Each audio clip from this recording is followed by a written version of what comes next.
Hello everyone, आप सबका स्वागत है। कक्षा 12 फिजिक्स पहला चैप्टर इलेक्ट्रिक फील्ड हम पढ़ रहे हैं। उसमें आज का हमारा टॉपिक है विद्युत द्विध्रुव। तो विद्युत द्विध्रुव किसे कहेंगे, तो इसके लिए परिभाषा यहाँ लिखी हुई है, तो उसको पहले समझ लेते हैं कि कोई भी दो आवेश, विपरीत प्रकृति के आवेश अति अल्प दूरी पर, तो अति अल्प दूरी में यहाँ लिखूंगा तो आपको देख नहीं पाएगा, इसलिए अपन कम से कम यहाँ लिख लेते हैं। लेकिन वो दूरी कैसे होगी, अति अल्प दूरी। तो दो आवेश होंगे, दोनों आवेश परिमाण में क्या होंगे, बराबर होंगे, लेकिन प्रकृति में क्या होंगे, विपरीत। तो दो परिमाण में समान एवं विपरीत प्रकृति के आवेश अति अल्प दूरी पर स्थित हो तो इन आवेशों के युग्म को, इन आवेशों के युग्म को ही क्या कहेंगे, विद्युत द्विध्रुव। तो यहां परिभाषा देखते हैं। यदि परिमाण में समान, तो ये दोनों परिमाण में क्या होंगे, समान। जितनी इसकी वैल्यू होगी इतनी होगी। जैसे इसकी 2 कूलम है तो इसकी कितनी हो जाएगी, 2 कूलम। ठीक है, ये नेगेटिव है तो इसलिए नेगेटिव लगा देंगे। तो परिमाण में समान एवं विपरीत प्रकृति के दो आवेश अल्प दूरी पर, अति अल्प दूरी पर, अति अल्प दूरी पर स्थित हो तो आवेशों के इस युग्म को क्या कहेंगे, विद्युत द्विध्रुव। ये दो आवेश है, इन दोनों आवेशों को हम मिला देते हैं। तो दोनों आवेशों को हम मिलाएंगे तो ये जो रेखा होगी इसको क्या कहेंगे, द्विध्रुव की एक्स। तो दोनों आवेशों को मिलाने वाली रेखा को द्विध्रुव की एक्स कहते हैं। द्विध्रुव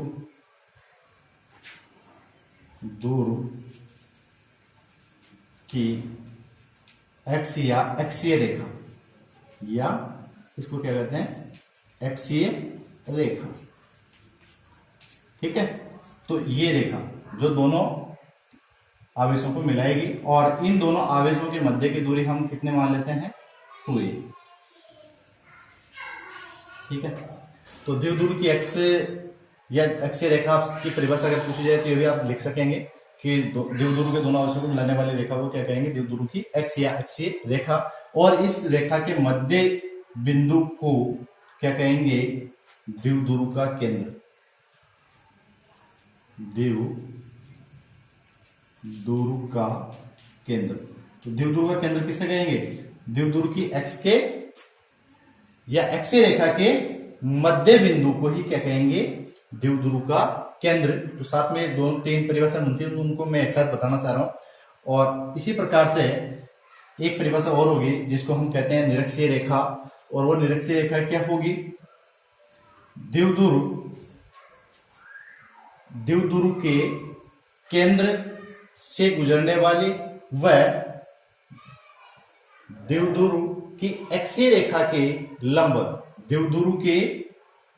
द्विध्रुव का ये क्या है, केंद्र। तो इस केंद्र से गुजरने वाली और एक्सीय रेखा की लंबवत रेखा को ही क्या कहेंगे, निरक्षीय रेखा। क्या कहेंगे इसको, निरक्षीय रेखा। द्विध्रुव की निरक्ष या द्विध्रुव की निरक्षीय रेखा। एक बार और देख लीजिए कि द्विध्रुव के केंद्र से गुजरने वाली वह एक्सीय रेखा के लंबवत रेखा को ही क्या कहेंगे, निरक्षीय रेखा। तो ये 2-3 परिभाषा है जिनको आप अलग से नोट करके लिख लेना, वीडियो को रोक करके, मैंने वैसे बोल करके बता दिया है। अब विद्युत द्विध्रुव को पढ़ने के बाद में हम देखते हैं विद्युत द्विध्रुव आघूर्ण। विद्युत द्विध्रुव आघूर्ण, इलेक्ट्रिक डाइपोल मोमेंट। तो ये क्या होगा, विद्युत द्विध्रुव आघूर्ण।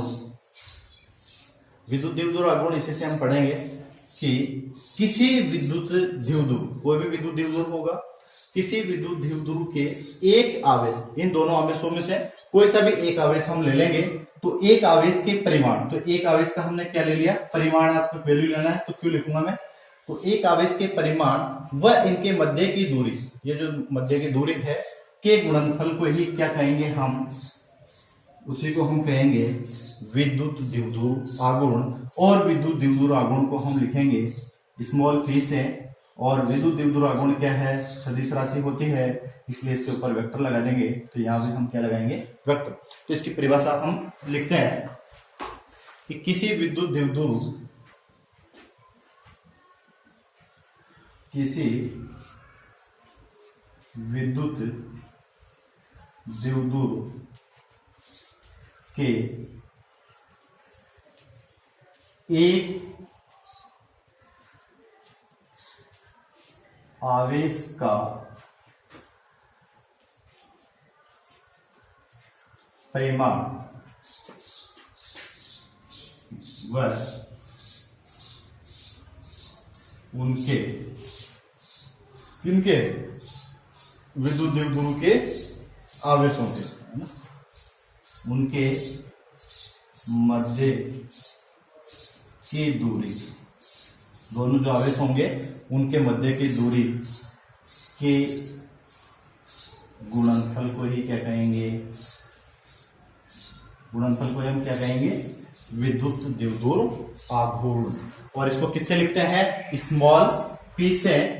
तो ये हो जाएगा small p is equal to q, और ये हो गया 2a। ये एक सदिश राशि होती है, ये 2 है ना, सदिश राशि होती है, तो यहाँ पर सदिश का लगा दिया हमने निशान। इसका मात्रक, तो मात्रक हम निकाल लेंगे। मात्रक क्या हो जाएगा, आवेश का मात्रक होता है कूलाम इंटू ये दूरी है, इसका मात्रक क्या हो जाएगा मीटर। विमा, इसकी विमा क्या हो जाएगी, आवेश की क्या विमा होती है AT, अर्थात A1 और T1 मीटर, जिसको L से लिखेंगे L1। तो इसको क्रम से जमाना चाहें तो इसका विमेय सूत्र हो जाएगा M0 L1 T0 T1 और A1। ये इसका क्या हो जाएगा विमा। अब इसके बाद में थोड़ा सा आपको नोट करके लिख लेना होगा कि कोई भी जो परमाणु होता है, कि कोई भी जो अणु है, उस अणु के अंदर, ये परमाणु का चित्र बनाते हैं अणु, किसी अणु के लिए, तो इसके नाभिक में क्या होता है, ये बीच मध्य में क्या होता है, नाभिक होता है, और नाभिक में क्या होगा, प्रोटॉन होगा, और इसके चारों ओर कौन चक्कर लगाता है, इलेक्ट्रॉन। तो यहां से इनके द्रव्यमान केंद्र के आधार पर हम दो परिभाषाएं निकालेंगे। द्रव्यमान केंद्र के बारे में आप कक्षा 11 में पढ़ चुके हैं। तो किसी अणु में इलेक्ट्रॉन के द्रव्यमान केंद्र व प्रोटॉन का द्रव्यमान केंद्र संपाती नहीं है, तो उसे हम क्या कहेंगे, ध्रुवीय अणु। उसे हम क्या कहेंगे, ध्रुवीय अणु। तो एक बार और देख लीजिए ध्रुवीय अणु की परिभाषा, कि किसी अणु में इलेक्ट्रॉन के द्रव्यमान केंद्र व प्रोटॉन के द्रव्यमान केंद्र संपाती नहीं है, तो ऐसे अणु को कहेंगे ध्रुवीय अणु। और इसके एग्जाम्पल है HCl, H2O।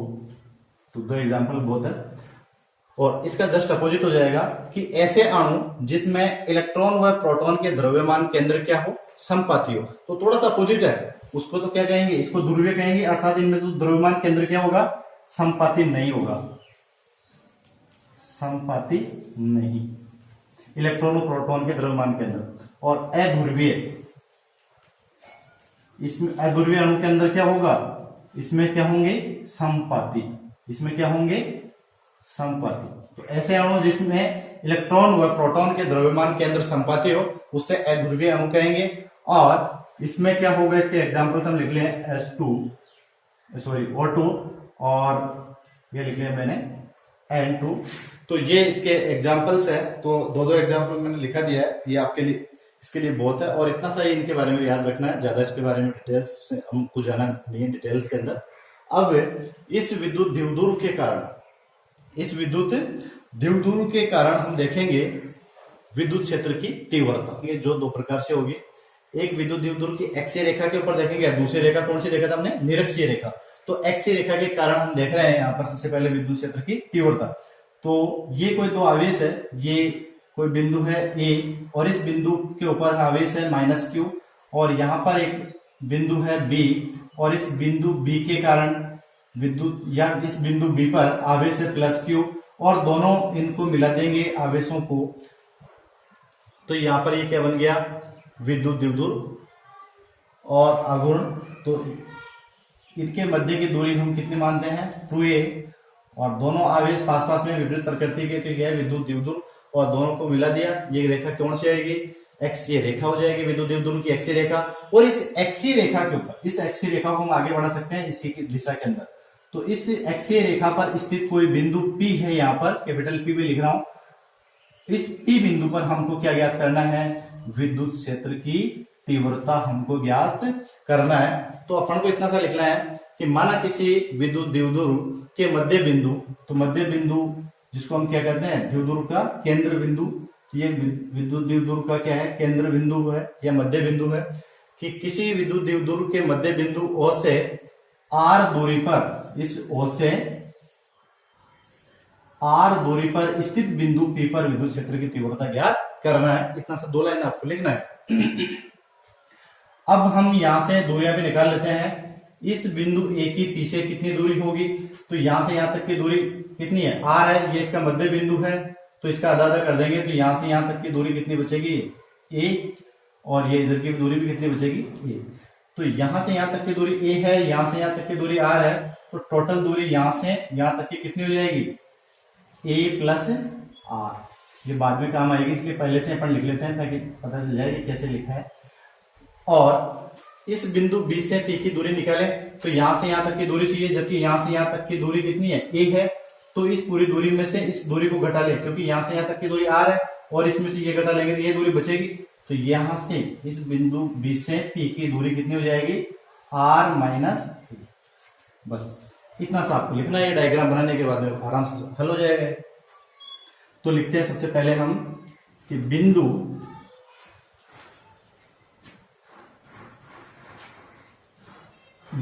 A पर स्थित आवेश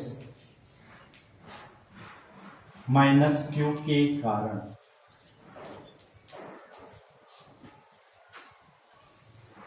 विद्युत क्षेत्र की तीव्रता कितनी हो जाएगी? विद्युत क्षेत्र की तीव्रता कौन से बिंदु के कारण? A बिंदु। और इस A बिंदु के कारण विद्युत क्षेत्र की जो तीव्रता होगी वो जाएगी KQ।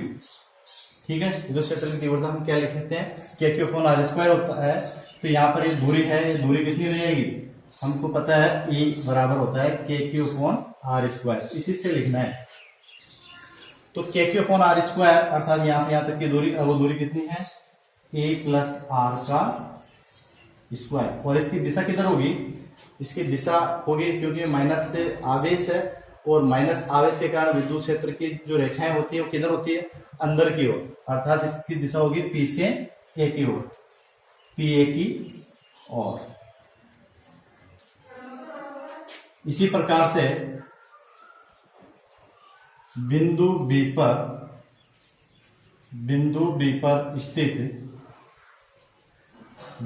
पर स्थित आवेश प्लस Q के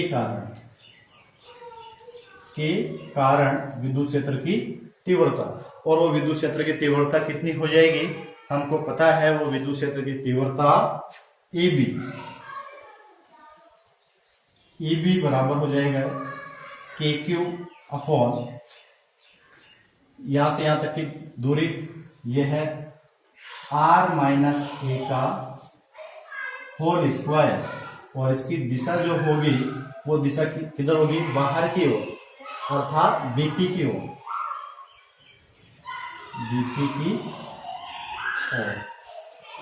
दोनों दिशाएं क्या है? अलग अलग है। और हम देखें कि यहां पर कौन से आवेश का प्रभाव ज्यादा होगा? इसके पास में कौन सा है? ये प्लस आवेश है, तो इसका प्रभाव ज्यादा होगा, और दिशाएं दोनों की क्या है? अलग अलग है। तो इसके कारण विद्युत क्षेत्र की जो तीव्रता होगी उसमें से इसको घटा देंगे, क्योंकि दिशा भी अलग अलग है। तो कुल विद्युत क्षेत्र की तीव्रता नेट कुल तीव्रता, ठीक है। तो कुल तीव्रता E बराबर क्या हो जाएगा? EA प्लस EB, अर्थात दोनों के योग के बराबर। अब दोनों की दिशाएं क्या है? अलग अलग है। तो दोनों की दिशाएं अलग अलग होने के कारण इसको क्या कर देंगे? घटा देंगे। तो यहाँ पर थोड़ा देख नहीं पाएगा आपको, तो मैं ऊपर लिख देता हूँ, या यही लिख देते हैं एक स्टेप। तो ये जाएगा E vector is equal to EA के कारण विद्युत क्षेत्र की तीव्रता क्या होगी? ये हो जाएगी, और ये जो तीव्रता होगी ये क्या है, दूर है, अर्थात इसका प्रभाव कम होगा, तो अधिक वाली तीव्रता में से इसको हम क्या कर दें, घटा दें, इसकी दिशा भी क्या है, अलग है। तो यहाँ पहले मैं इसको लिख देता हूं, ईबी के कारण ये हो जाएगी के Q upon are minus A का होल स्क्वायर, और इसमें से इसको घटा देंगे के Q upon are minus A का होल स्क्वायर।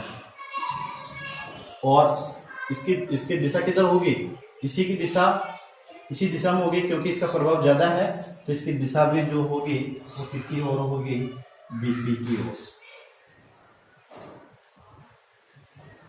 चाहे तो हम लिख सकते हैं यहां पर। अब इसको आगे हल कर लेंगे।